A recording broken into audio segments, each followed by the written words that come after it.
Okay, magandang umaga po dito sa North America, particularly dito sa Ottawa, where the weather is fine outside. Today's program promises to be providing all of us a lot of information that you might find really interesting and useful. Has COVID-19 spoiled your travel and immigration to Canada? How are the youth coping given these uncertain times? Sample lang po yan ng mga tanong na kayang sagutin ng ating panel ngayong araw na ito. And we have in our show, dito sa Talak-Bayan sa Tinig Pinoy, ngayong araw nito, November 8, a bevy of beautiful ladies who will be introduced to us by my co-host, Regina Sosing. Regina, who suddenly went away? Where are you, Regina? Okay, pasensya na po. Mukhang nagkaroon ng technical glitch ang ating co-host ngayong umagang ito. So, I'm also having some issues dahil po meron tayong sore throat. Produkto nung times na pabago-bago yung panahon. So I will endeavor to introduce and keep the ball rolling while Regina Sosing is away. Okay, so pagpasensyahan po ninyo ako sandali. Una po sa ating mga guest ngayong umagang ito ay, okay, there you go. Uh, all right. I hope you forgive me for somehow medyo nangangapa dito. So first among the guests we have today is Cynthia Mariano. She is a regulated Canadian immigration consultant. She's been in the practice of immigration law since 2008. She has been conducting immigration presentations not only in Canada, pero sa buong mundo po. Cynthia is an immigration law instructor at a college in Toronto and has contributed her expertise in Canadian immigration law in publishing a book being used by students taking immigration consultant program to become like her, a regulated Canadian immigration consultant. So Regina is back and I'm going to bring her on. Your mic is off, Regina. There you go. And she will now introduce the second guest in our lineup today. Regina, take it away. Thank you, mga katinig. Ang susunod po nating guest is Jean Rojas. She is the project manager of Philippine Center Canada. Her work spans areas such as project management and evaluation, value chain analysis and promotion, business and enterprise development, and institutional development. Jean has a master's degree in business management, training, and change management at the Victoria University in Melbourne, Australia. Good morning to you, Jean. Good morning, Regina. Good morning, Kuya Dan. Good morning to you, Jean. And our next guest, known to our community here in Ottawa, she is Jocelyn Burnaby. She is part owner and travel agent at Eastview Travel. She is from Kabugao, Ilocos Sur. She came to Canada in 1989. Josie has been working with Eastview Travel for 18 years now, an industrious and efficient worker who has helped many kababayans, that's including me, with their travel needs. She is well experienced and a firm grasp of the industry with her tenure. Good morning to you, Jocelyn. Good morning, Regina and everyone. Yeah, now that everyone has been introduced, good morning to you, pretty ladies. Thank you, Regina, for taking the cudgels for me today. So, the pandemic affects most everyone. Travels and migration, for example, are heavily hit. Restaurants are closed and owners are suffering. Questions like, is it safe to book a flight given the varying degrees of safety health protocols imposed by most countries? Are plane fares cheaper? Are your prospects of moving to Canada jeopardized? About the youth, what is the impact of the pandemic to them? Answers to questions like this and many more we will try to bring out with the help of our guest today dito sa Talakbayan sa Tinig Pinoy Radio. I will excuse myself and allow Regina to do the quizzing as my voice is now starting to falter. Thank you.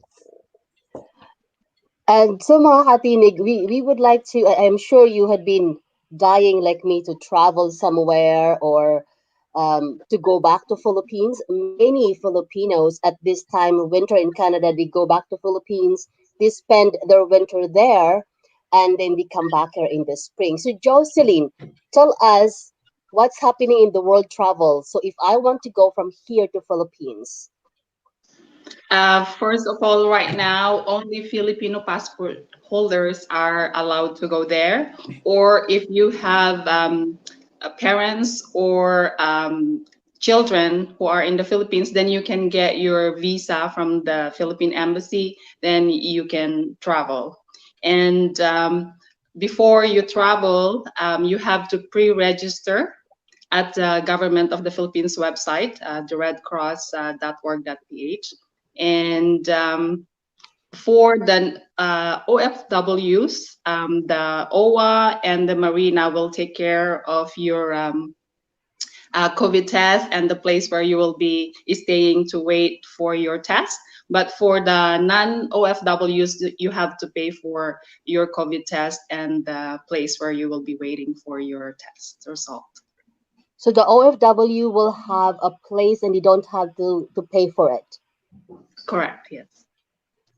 Do we know how much is a COVID test in the Philippines, Jocelyn?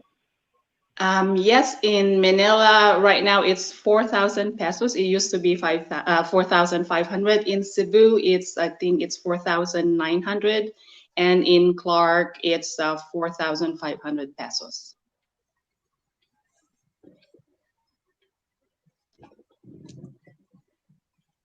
I can't hear. I can't hear you, Regina.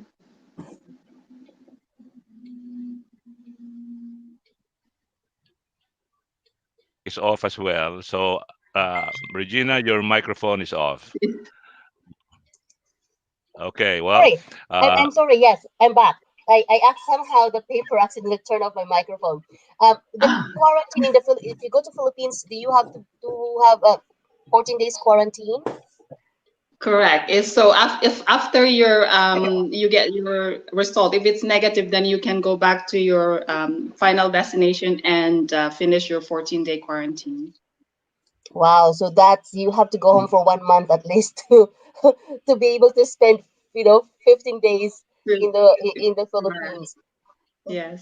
Canadians do not travel to Philippines only, like they travel to Europe or US, most especially US. It's very close to us. In Canada, it's just across the border. Sometimes it's just just crossing the line. Is it safe to travel by plane these days? Safe, but the question is where you're going safe. So you have to know if they have lots of cases. If they do, then we advise you not to travel for now. Is there regulations right now in place about flying from here to Philippines, like specifically? So For only Filipino passport holders can travel. yes, Is there or if you other? have yes, if you have parents or children in the Philippines, then you can get your visa to go to the Philippines. Oh, And now visa. you have to get a visa. Correct, yes. So If you so don't have anyone. Filipino passport. Okay, the president finally get what he wants. He wanted to have people who visit Philippines to have visa. It's just I'm not sure if it's true. I thought that's what I heard before. Are the plane fares cheaper these days? I think that's one of the burning questions, Joyce. When there were no new bookings, they put some good sales in August and September. Pero ngayon, because the flights are very limited, some airlines now only fly like once a week, and in December maybe twice a week. And because of the rules and restrictions, kunti lang yung mga passengers. So really, the airlines cannot go so much lower than the seat sales that they used to have. So it is back to the normal seat sales. So there's still the low season, mid season, and high season. If you go on a low season, of course, it's much cheaper than if you travel on a high season. And book early so that you get the cheapest fare for that season. So if you book maraming mga ano, early, Regina, mag-excuse lang ako sandali, ano. I just want to address the audience, the listeners, and the viewers to please share. You don't have to like if you don't want to, but please share this show right now so many more of those who might find this topic interesting to hear and be able to get the information they want. And also, we'd like to inform them that if they have questions or comments, you can post them, just like Maria Teresa Maganaka, who posted or said, "Good morning and evening, everyone." And I think Miss Maganaka is from the Philippines, from Davao particularly. So, request lang po, paki-share lang po ninyo itong live show ngayon para naman mas marami ang makakita at mainformahan. Thank you, Regina. You're welcome po. Jocelyn, mga yung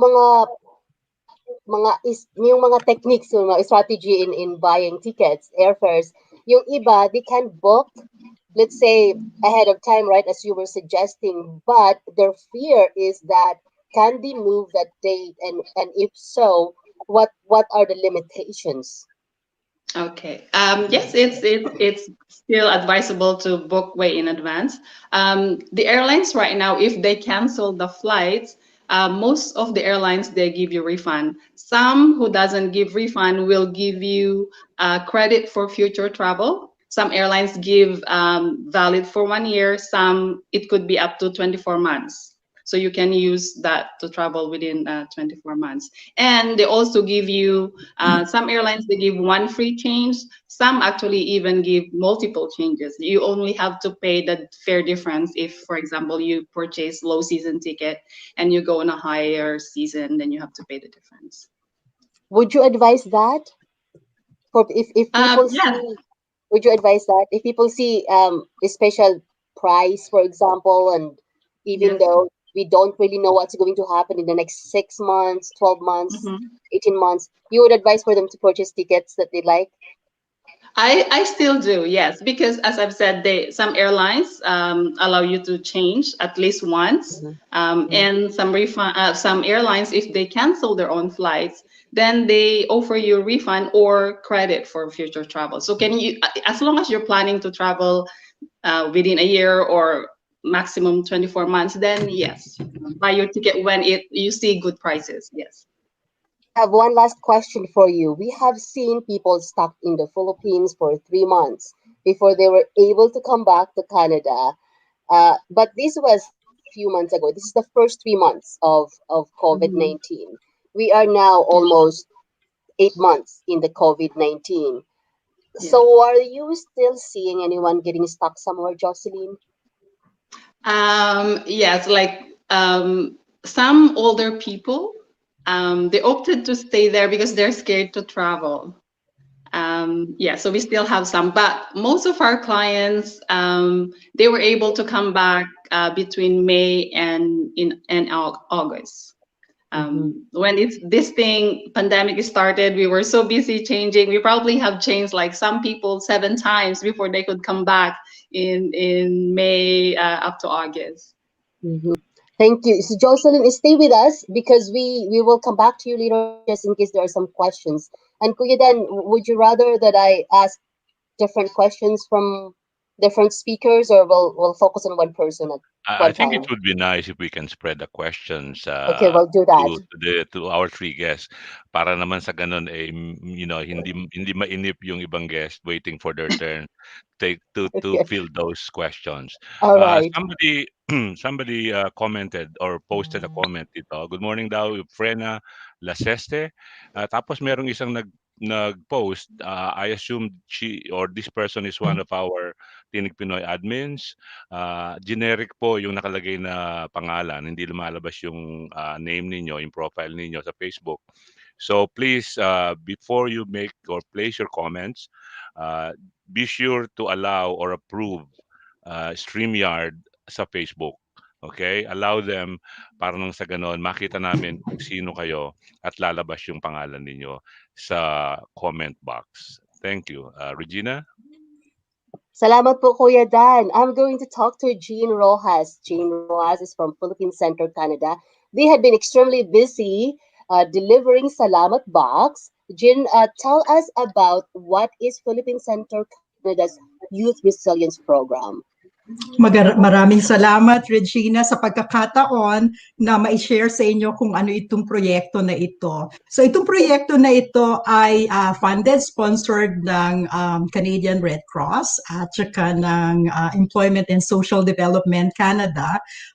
Ang aim ng project na ito ay to build resilience of young Filipino-Canadians. So this is open for Filipino-Canadians kahit permanent resident ka kung ang edad mo ay 18 to 35. So, para saan ba ito? Kasi may mga studies na nangyari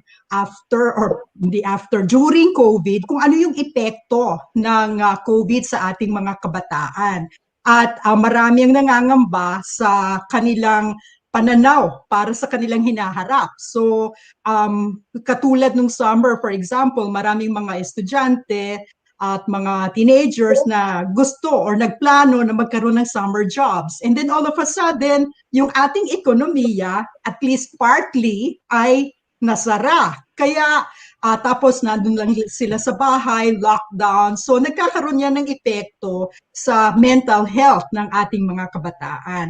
So itong PCC, through this project, ay gusto naming at least makatulong at ma-alleviate kung yung sa mga impact na ito sa ating mga kabataan. So itong tinatawag na Young Filipino-Canadian Resilience Project, ang aim niyan ay tulungan sila para magkaroon ng kakayahan upang ma-process nila ano ba yung nangyayari, pandemic, at paano yung dapat na kailangan nila in terms of skills, in terms of mental, yung mindfulness, attitude, and also behavior para they will take care of themselves, they will take care of others, and also they will take care of the community in general. So maraming modules itong project na ito, and if you will allow me, I can share these modules with you. Meron kaming module on self-awareness, knowing what the young adults are good at and how to use it to build their confidence. Meron kaming positive thinking habits, being able to see the positive and what's possible despite the current challenges brought by the pandemic. Mayroon ding psychological and emotional resilience, adapting to what the current situation demands, remain hopeful, and continue being caring to others. My practical life skills then, planning and navigating the opportunities for education or higher learning, employment, and entrepreneurship, and also leadership skills. Kasi kailangan i-hone din natin yung leadership skills ng ating mga kabataan para they themselves can also train young Filipino-Canadians to adapt to the future. So, ang programa na ito, meron kaming 5 webinar sessions on Zoom. And each session will run for like 1.5 to 2 hours from 5:30 to 7:30 p.m. Next week na ito, or in 10 days. On November 16, November 18, November 20, and November 17 and 19. So merong 5 webinar sessions every 5:30 to 7:30. Tapos, itong webinars na ito, this is open to all. Kahit nasa Quebec ka, kahit nasa Toronto ka, kasi nasa Ottawa kami pwede kang sumali. Pero meron din kaming in-person workshop allowing, yung mga, we know na merong mga social distancing restrictions. So, from November 30 to December 4, 1 full day, mayroon kaming mga workshops para sa 10 kabataan kada araw. And ang topic ng workshop na ito ay yung developing entrepreneurial skills para malaman ng mga kabataan, teka, hindi lang pala ako pang employment, pero pwede din pala akong entrepreneur, pwede rin pala din akong magkaroon ng kakayahan para I will build my own business. Itong workshop na ito, yes po. Napakaganda niyan, Jean, nais kong magtanong pa kay Jean, tungkol dyan ng marami pang iba. Nais kong batiin na Jean, si Elisa Rilon ngayon. Sabi niya, good morning, good evening. Watching from Calamba City. Very informative video.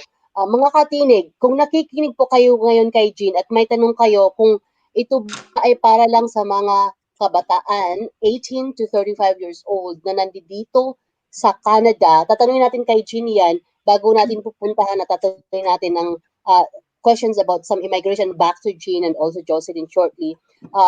Sa mga nakikinig po na wala dito sa Ottawa, Jean, ito ba ay sakop lang ng Ottawa lang or Canada lang? Sino pong pwedeng sumali dito?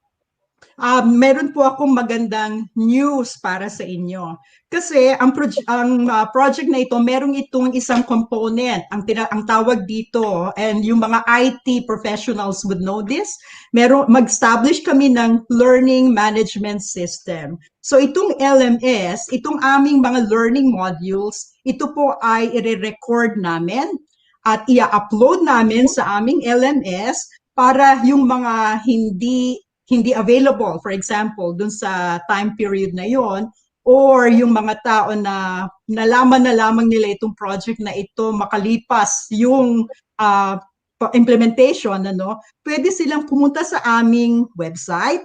They can avail or they can listen at makita nila kung ano yung nangyari doon sa mga modules para maka-benefit din sila.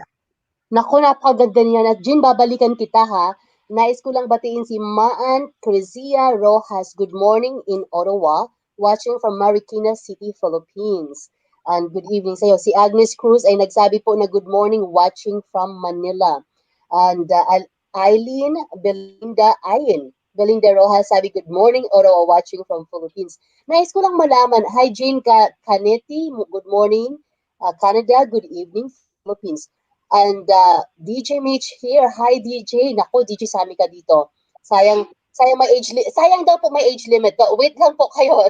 Balikan natin si Jane tungkol dyan. Hi kay Jane Canetti ng Toronto. Mga katinig, kung may tanong po kayo, comment lamang po kayo dyan sa Tinig Pinoy Radio na kayo po ay nakikinig sa Talak-BAYAN, hosted by Kuya Dandy Castro. Dahil babasahin natin ang comment, malay nyo kung meron kayong nais na malaman ay masagot ng ating mga guest. Ngayon, we have Jean Rojas from Philippine Center, Canada. We have Jocelyn Burnaby for all your travel questions.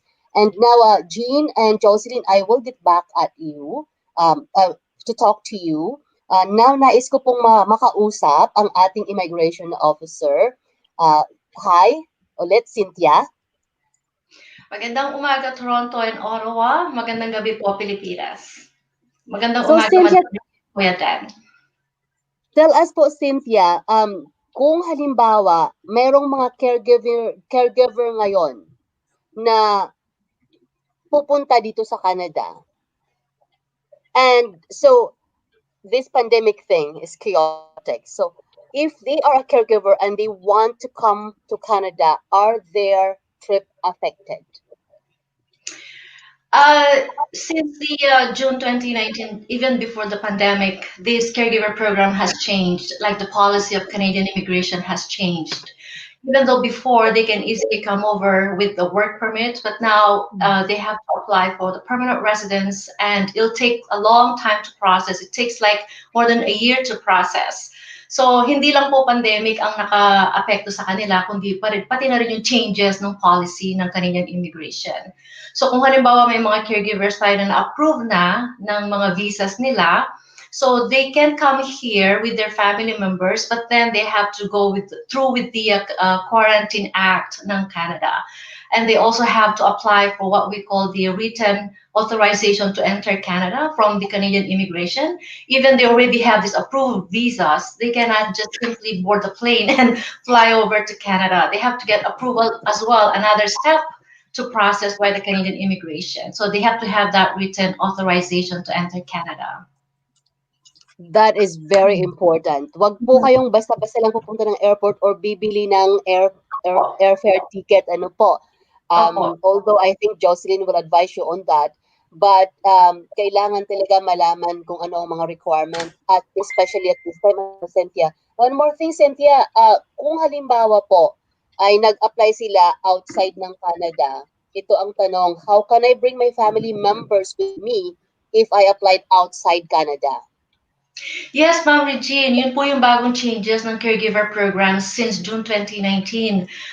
Before, only the caregiver could fly over to Canada to work. But then ngayon, pwede na nilang isabay yung buong pamilya nila to come over and they can be together in Canada. While yung caregiver po, binubuo niya yung eligibility para maging Canadian permanent resident sila dito sa Canada. Kasama na yung asawa, yung mga anak, maliban sa mga magulang siyempre. Pero yung mga immediate family members, when we say immediate family members, we're talking about yung spouses, common law partners, children, and yung mga children nila. Opo. Wow, ang galing. On that note, I'm going to go to Jocelyn to talk about, but first I'd like to say hello to Eufrina Lasiste from Toronto. Hello to our beautiful admin, Hannah Sheng. Magandang host at gwapo daw po. Salamat, Sheng. Thank you very much. Mga katinig, muli po, it's 8:25 a.m. in Ottawa, Canada. Kung meron kayong mga comments, isulat nyo lamang po at babasahin natin yan. Kahit po hindi during the live show, babalikan po natin yan. We have 3 hosts here na magagaling po. Cynthia, to talk to us about immigration, Jocelyn about travel, and Jean Ross about this amazing project they have with Philippine Center Canada about youth resilience. Jocelyn, narinig mo ngayon ang changes about the immigration and that the family could travel with the caregiver to Ottawa. Anything you can add po about that when it comes to travel, Jocelyn? Actually, I just like new with that policy right now, so it's really good. At least the rest of the family can come together and we can sell more tickets. Yeah, thank you, Jocelyn. Cynthia, we would like to ask if they have a petition to their immediate family, is it affected at this pandemic time? Yes, Ma'am Regine. Actually, kahit na may visitors visa sila na na-approve na, they still have to require for this quarantine plan bago sila mag-board ng aircraft. So bago pa sila umalis sa airport of origin, kailangan na nilang ipakita yung quarantine plan nila. At ine-encourage din ng Canada na i-download natin yung app natin, COVID app na ang tawag is Arrive Can, like Canada Can, Arrive Can, para mapadali din yung pag-enter nila sa Canada. So, yung immediate family members, they can fly over to Canada as long as yung purpose po nila na pumunta ng Canada is non-discretionary, meaning hindi about tourism or any recreation or entertainment. It is all about essential purposes like visiting the family members kung meron mang humanitarian compassionate na kailangan, may sakit, ganyan. Pero yung tourism, hindi po sila accepted. Nako, napakamahalaga po nito. Magtatanong pa tayo kay Cynthia, mga katinig. There are questions here na babalikan natin si Cynthia about kung pwede kayong makapag-sponsor ng undeclared family. So that we will return kay Cynthia maya-maya. Balikan po muna natin si Jean Rojas upang pag-usapan natin muli ang resilience, Young Filipino Canadian Resilience Project kasi po. Meron silang magaling na webinar coming up. These are 5 sessions, katulad mo ng sinabi kanina ni Jean, pero meron ka talagang upcoming na ang gagaling ng mga speakers mo. Tell us about that, Jean. Oo, yun na nga. Pero bago iyon, Ma'am Regina, gusto ko lamang i-clarify yung ating mga qualifying participants. So, ang nabanggit ko kanina, ang edad should be between 18 to 35.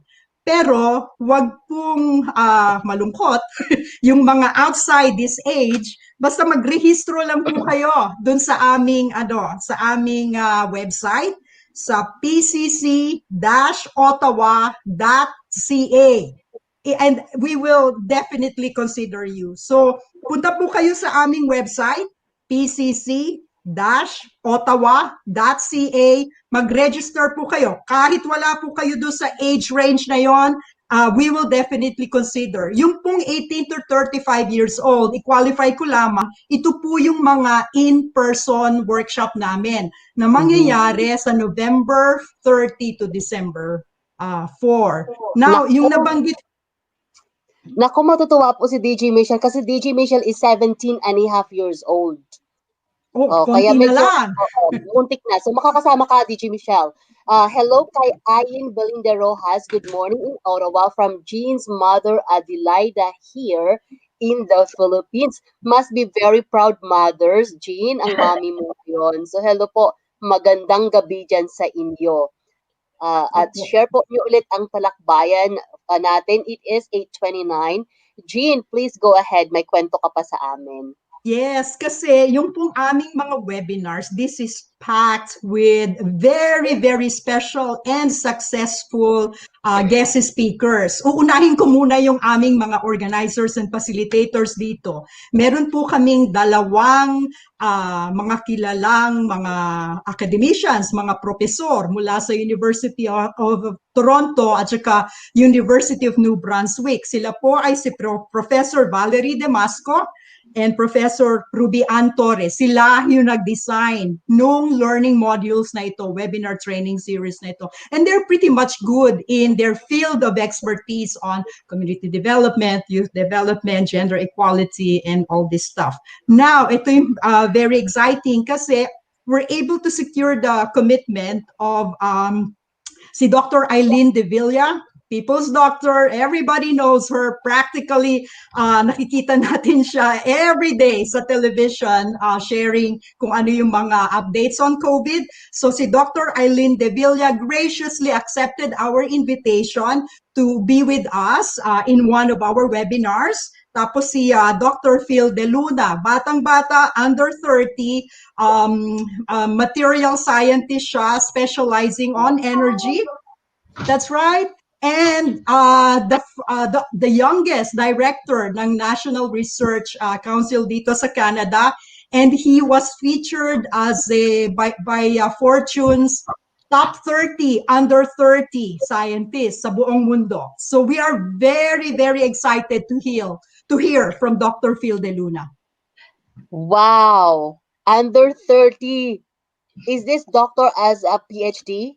Yes, that's right. Talagang wala siyang tigil sa kaaral. And I see that he is world-leading carbon technology entrepreneur. I am a student of Masters of Entrepreneurship. So I am going to be in touch with you about your entrepreneur series. Oh, definitely, definitely. I-email kita, Regina, kasi Oo. baka marami akong makuha from you on entrepreneurship. Wow, this is really amazing mga katinig. So kung kayo po ay mayroong tanong, i-comment nyo lamang po dyan. Ayan mga katinig, kahit po kayo wala dito sa Ottawa, Canada, you can still participate this series, this webinar series, because Philippine Center Canada is going to put it in the World Wide Web. Antabayanan nyo po ang more information about that. And hello kay Belen Pacheco. Nasaan ka, Belen? Hello po. Jane, balikan po ulit kita. Tatanungin naman ulit natin si Cynthia. Cynthia, ito po ang katanungan para sa'yo. How much income daw po I need to sponsor my parents and grandparents? Yun, Madam Regine, depende po sa bilang ng household members dito sa Canada. For example, mag-asawa sila, may 2 dependent children, so that's 4. And then, i-sponsoran yung nanay, so magiging 5. So, depende po sa bilang. Dapat pag na-sponsor po kasi ng parents, kailangan ipakita yung income nila for the last 3 years prior doon sa submission ng application nila. So, depende po sa income. Hindi ko po memorize yung figure kasi masyadong mahaba, marami. May 70,000, 60,000. So, depende kung ilan yung total number of household members.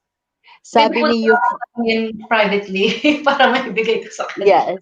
Sabi po ni Eufrina Laseste, hello, Miss Cynthia Mariano. We are happy to see you on Pinoy Radio. Salamat po. And hello kay Belen from Iloilo. Magandang gabi sa iyo, Belen.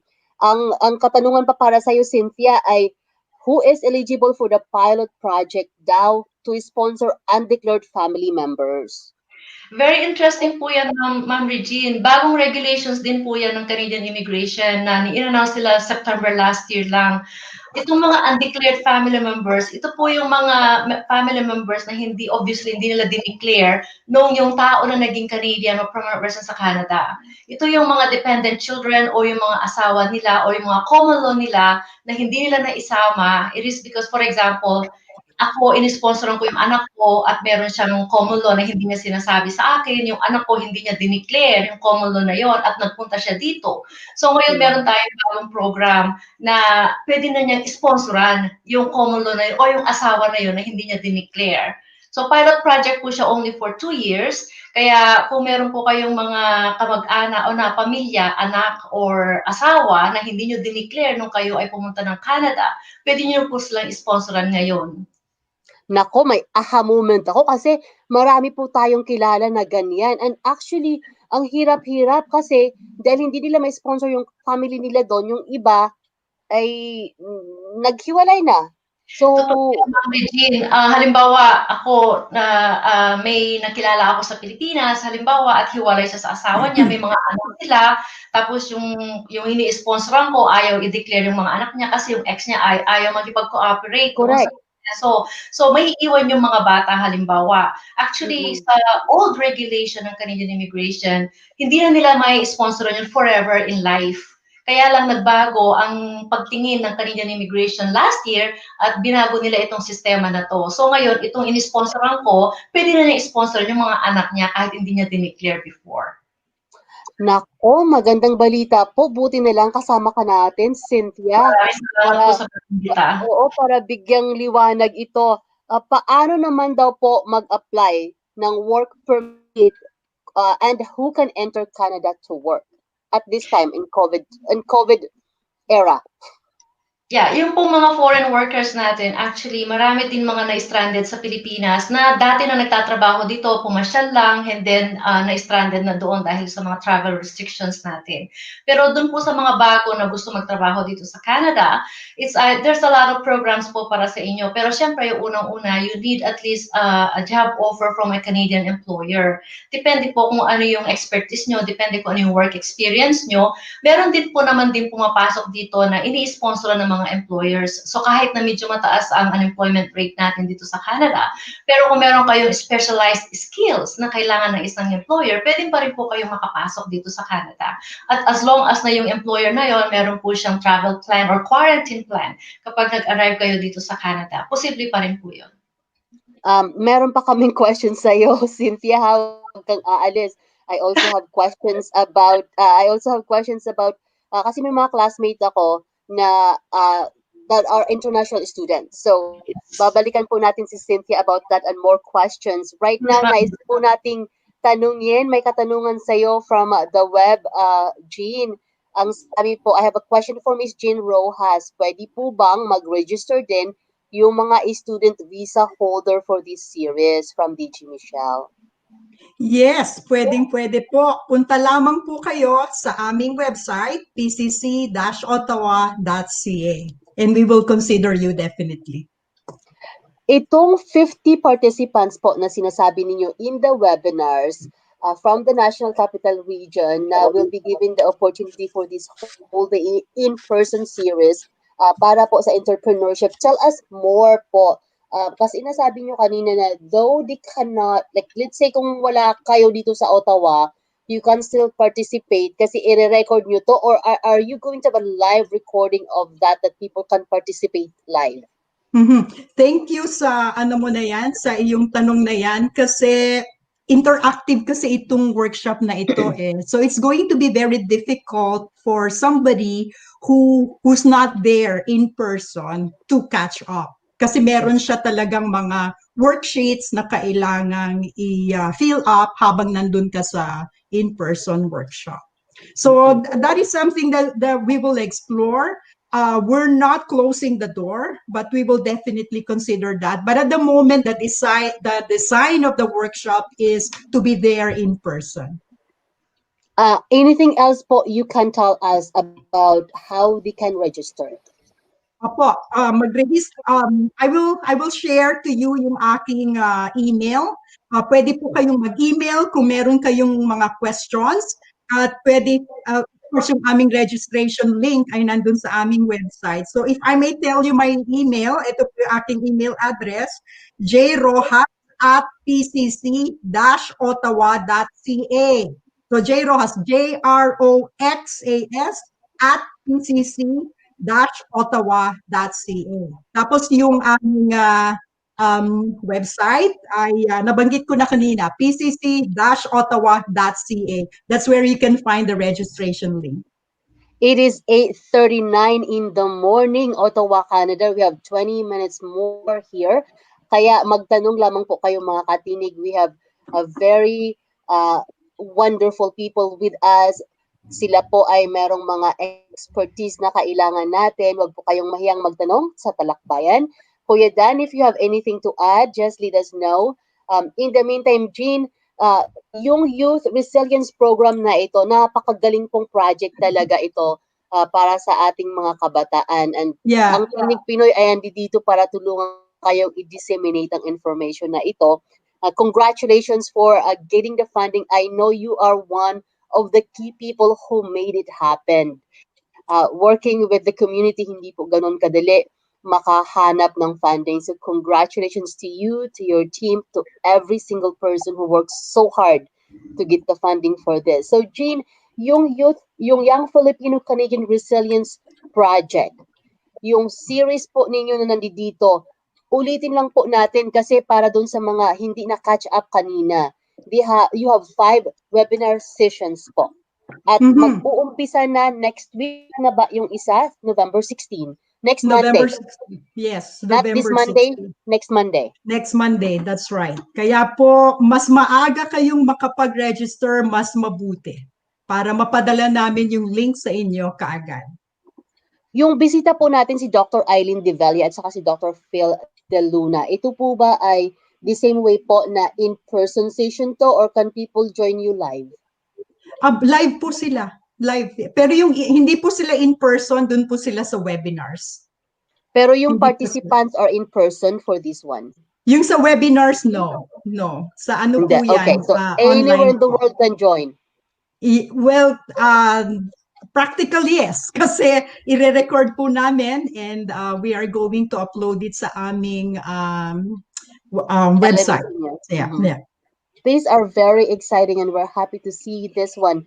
Dan Mahmood said, good evening. I'm a registered radiologic technologist, allied health for 4 years. If I apply to work sa Canada po, do I need to study again? I think I'm going to pass this question to Cynthia. Cynthia. Yes, Ma'am Regine. For that registered radiologic technologist, if they want to work like as a registered technologist, obviously they would need a license or certificate to work. In Canada, as we know, we have this different certification regulatory body in every province of Canada. So that doesn't mean that you're registered in Ontario, you can work in British Columbia or different province of Canada. We have this individual regulatory body. But then just to simply work in Canada, you can even find a job or work not just a simply technologist. There are also some jobs that is you can work in some hospitals, something like that. Cynthia, there was an opening in the immigration website that gives them, I think, only the first week of November to give your intent if you want to sponsor your parents or grandparents. Can you tell us about it? Is it closed now? Yes, Ma'am Regine. This parents sponsorship po is that it's opening every year, but then it's because of COVID. Like normally it's January of every year, but then it's because of COVID na postpone siya. So binuksan nila no October 12. Ngayon po sarado na no November 3. So between October 12 and November 3, yung mga nakasubmit po ng sponsor, interest to sponsor their parents or grandparents, mara-raffle po sila. So bali magiging raffle po siya this year. Magra-raffle po sila ng 10,000 this year and then magra-raffle ulit sila ng 30,000 next year. Pero sa ngayon po, sarado na po yung application to submit yung interest to sponsor parents and grandparents. So this bothered some people, Cynthia, yung ganitong process na ito. May mga nagsasabi na it was done kasi merong mga agency that is favored by the government who's allowed to apply and then they close immediately. I am not sure what's the truth in that. You are in the immigration, perhaps you can enlighten us. Oh, Ma'am Regine, they're talking about the last year's submission. Yung last year kasi Ayun. is first come, first served. So yung Canadian immigration natin, they're only accepting 20,000 applications. And that is online. So parang nagbukas lang siya ng 7 minutes. Talagang first come, first served siya. Kung sino yung makapasok ng first 20,000 in 5 or 6 minutes, then sila yung Mhm. mapaprocess ng parents sponsorship. Kaya maraming nagreklamo. Kaya this year, pinalitan ng Canadian immigration, inopen nila for the duration of 3 weeks para lahat makapag-submit and then ira-raffle nila after November 3. As someone who is expert in immigration, what would you advise to people? So they missed it this time, and they may want to keep an eye on it in January 2021. What can you advise to the people who would love to bring their parents or their grandparents over to Canada, just so they are going to be successful in in applying this? Like, are there things they can do ahead of time in preparation for this? As of for the year of 2021, there's no new information about it kasi nabanggit na nila this year that they're going to draw 10,000 from the people who submitted between October 12 and November 3, and then they're going to draw another 30,000 for next year. So hindi pa ina-announce ng Canadian Immigration kung i-reopen nila yung system just to submit this interest to sponsor. But then again, if that's the case, then of course, sa mga clients namin, we do prepare their applications 2 months ahead para at least ma-prepare namin sila kung magkaroon man ng bagong announcement. But ang important po na requirements is that yung sponsor, kailangan po niya nang ipakita na meron siyang enough income or required income for the last 3 years prior to submission. Like for example, kung 2021, ipapakita niya yung 2018, 19, and 2020 na income niya. So like I said po, iba-ibang table siya. Hindi ko siya memorize. That's okay po. Then of course, It's ano natin kung understandable. paano i-calculate. Mga katinig, kung kayo po ay nakikinig ngayon and you think, paano ba ako mag-work sa Canada? So let us know. Comment lang po kayo dyan. I will read it for Cynthia or Jean or Jocelyn, just in case they have ideas. And we at Tinig Pinoy get always we always receive the question of nais naming mag-work sa Canada, but how? Ma'am Regine, add ko lang doon sa parents sponsorship. Yung mga ibang hindi nakapag-submit po ng interest to sponsor, they still can sponsor their parents by coming over as a temporary resident. Yun po yung tinatawag nating super visa, which is a temporary resident status na pwede pong mag-stay dito yung mga parents nila or grandparents nila for at least 2 years. And then they can go back or they can renew that for another 2 years. So yung parents sponsorship po kasi na nasara na, yun po yung permanent resident na hindi na nila kailangan i-renew yung status. Kay Dan na nagtanong po kanina, nasagot po yung inyong katanungan. Kung hindi po clear at meron kayong follow-up question, isulat nyo lamang po. It is 8:47, Talak-BAYAN, Tinig Pinoy Radio, hosted by Kuya Dan.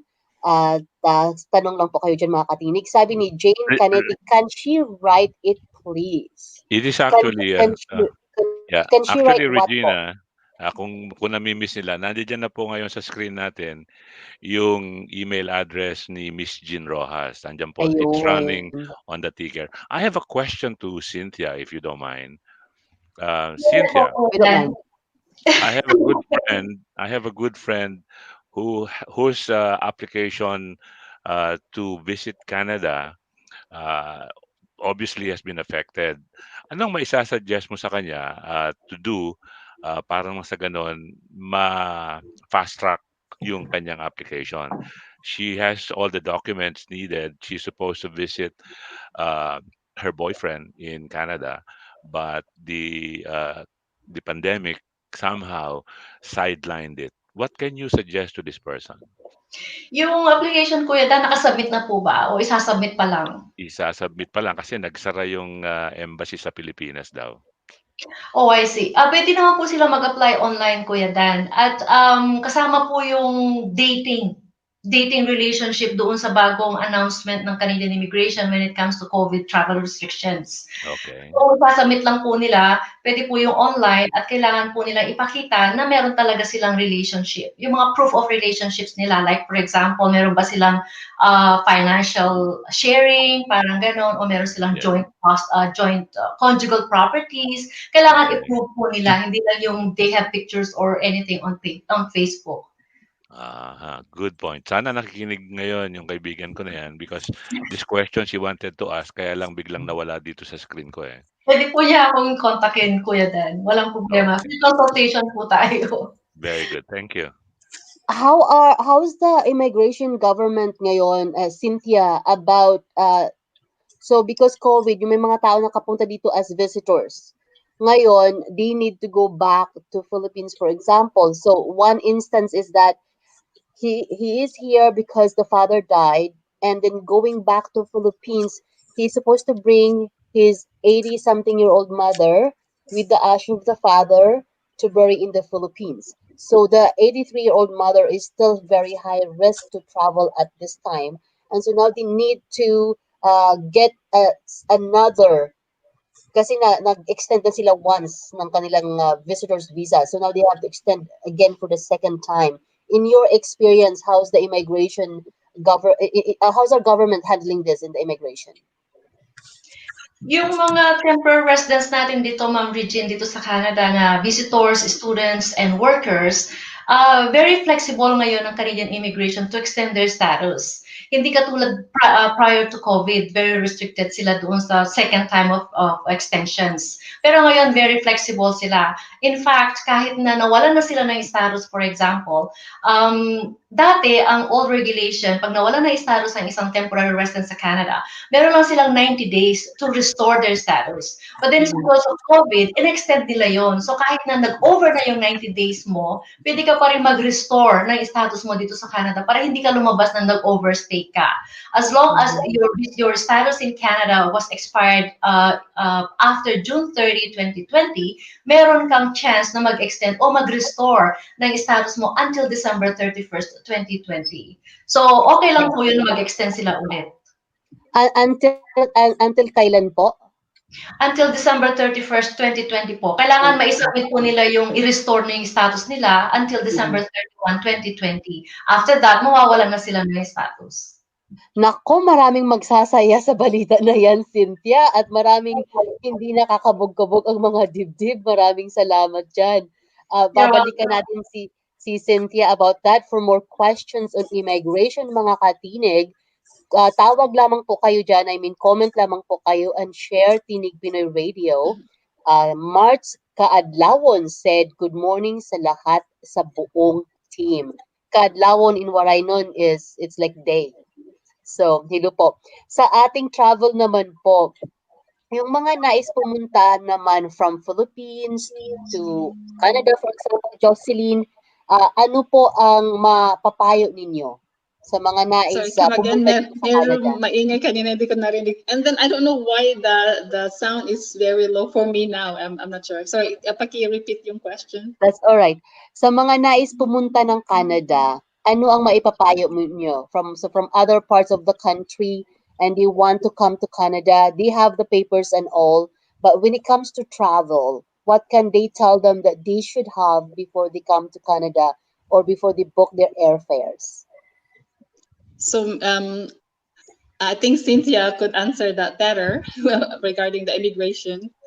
So make sure they have all the proper documents to come here before they book the airline tickets. Yeah, thank you.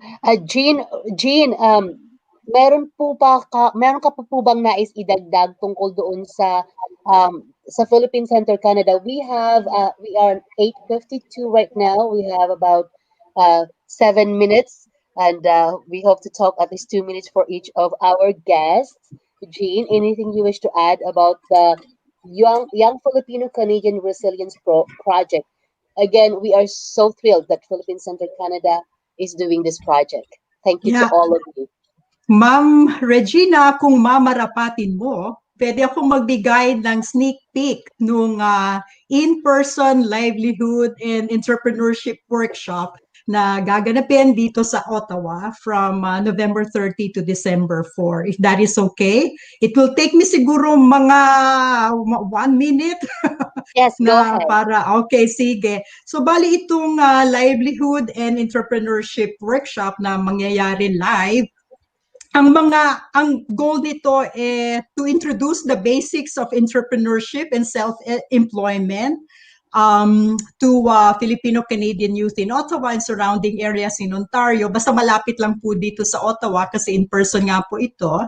Taking a mentorship approach in delivery, the course has 7 modules. So it will be implemented in 1 full day.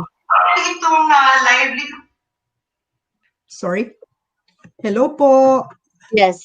Yeah, okay. Ito, just running through the modules. Ang module number 1, meron kaming iimbitahan na young entrepreneur just to share yung experience niya tungkol dun sa business niya at paano niya iyon inumpisahan. Yung module number 2, a journey of self-discovery.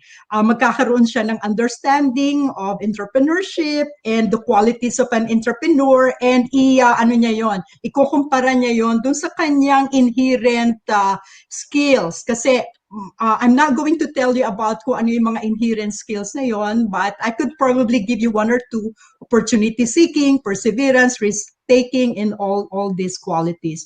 Ang module 3 naman, business idea generation. So looking at your skills, looking at your environment, looking at your potential market, your relationships with people around, ano yung mga nakikita mo na need na pwede mong i-provide in terms of service or product. So yun yung module 3. Ang module 4, business idea analysis and selection. So magkakaroon ng pagkakataon na tingnan, ano ba ito? Feasible ba itong idea mo, business idea mo? So merong exercises on that. Tapos yung module 5, magbibigyan ng pagkakataon ng mga participants to draft a basic business model. Hindi ito yung mga business plan na nakikita natin na talagang merong pinaghirapang feasibility analysis. This is just a high-level basic business model para makita ano nga ba ang description and value proposition ng value, nung service or product na iniisip mo, sino ang key partners mo, sino ang customers mo, ano yung mga key activities mo, ano ang distribution channel mo, at ano yung mga resources na kailangan mo. Module 6 has something to do with ano yung mga resources that are available for startup entrepreneurs dito sa Ottawa. And then module 7, this is just a wrap-up activity. So in a nutshell, yun yung aming project. Thank you. That's Jean Rojas, Philippine Center Canada. Information and the email is there. Kuya Dan, you want to take the last 2 guests in thanking them and their last messages, Kuya Dan? This has been a very interesting hour. It seems that there are more questions to be asked. Unfortunately, time is not as friendly as it is or as we want it to be. So the question now to all 3 panelists is, will you ladies be willing to do another session? Something similar to this. I'm getting a lot of comments here on my inbox. Sana daw I should produce more shows like this, and I can only do that if our lady guests today are willing to participate. Anytime po, Kuya Dan. There you go. I only heard one voice. Definitely po, Kuya Dan. Basta para sa Filipino community, ang PCC po ay nandiyan para sa inyo. Salamat. Josie, are you still around? Yes, mahina lang. I don't know what happened to the microphone. Like I can barely hear everyone. But yes, sure. I'll join again if you give me the invitation in advance. There you go. Yeah. Well, at this point, we only have 3 minutes to go, so we'd like to give the microphone to each of our lady guests. Your last words, please. Let's start with Jocelyn. Yes. So with this pandemic, we have to stay positive. I think that's the main thing. We have so many things to be grateful for. So instead of stressing ourselves with our jobs and distressing because of economy with our businesses. I think it's we better focus on the positive things. We have so many things to be thankful for. We're in Canada. The government is helping us coping with this pandemic financially. We have roof over our heads. We have enough food to eat. We have our loved ones. So take it easy and think positive. Very well said. Thank you very much to you. And now let's hear from Jean Rojas. Maraming salamat Kuya Dan, Ma'am Regina. Maraming salamat sa pagkakataon na i-share namin ang project na ito. Katulad ng sabi ko kanina, iniimbitahan ko po kayong magrehistro sa Young Filipino-Canadian Resilience Project during COVID. And God bless you para sa inyong lahat. God bless you all. Maraming salamat po, Jean Rojas. And from our immigration consultant and uh, our friend from Toronto, Cynthia Mariano. Maraming salamat, Kuya Dan, Ma'am Richie. Nice to see you again. And sa ating po mga kababayan, please stay safe. Kung meron po kayong plano magdala ng mga pamilya sa Canada, huwag niyo pong i-delay kasi lahat po ng immigrations and policies ng Canadian immigration are changing constantly, kumisan every month. So please do not delay po. And if Kuya Dan and Ma'am Regine allows me, I'm going to post my business card on the screen. You can screenshot po if you want and just feel free to contact me. May free consultation po tayo. Stay safe, everyone. God bless us all. I love to hear that word free consultation. I'm sure a lot of our listeners are having the same thoughts in mind. Anytime po yan. What we will do also is, well, this broadcast will be heard at least for the next 15 days sa Facebook. Meanwhile sa YouTube po, this will be part of our library sa Talak-Bayan sa Tinig Pinoy. So just visit our site and you'll be able to see there. Meron din po tayong website where we will also post the information pertinent to this program, particularly yung mga contacts ng ating mga guests today. And of course, without this lady, this show won't take hold. Let's hear it from Regina. Salamat po mga katinig, and Kuya Dan, thank you for entrusting me to back you up today. Okay, well, tonight po, meron tayong program, and Regina will again be assisting me a lot because of my trailing voice.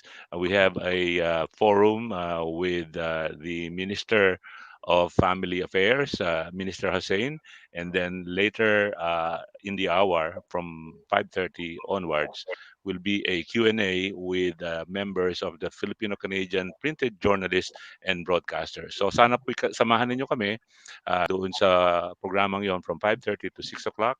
And meanwhile, ako po si Dante Castro, nagpapasalamat sa inyo lahat, particularly sa ating mga naggagandahang dilag na bisita at nagbigay ng impormasyon na kailangan ng ating mga mamamayan sa panahong ito. Again, have a nice day, everyone.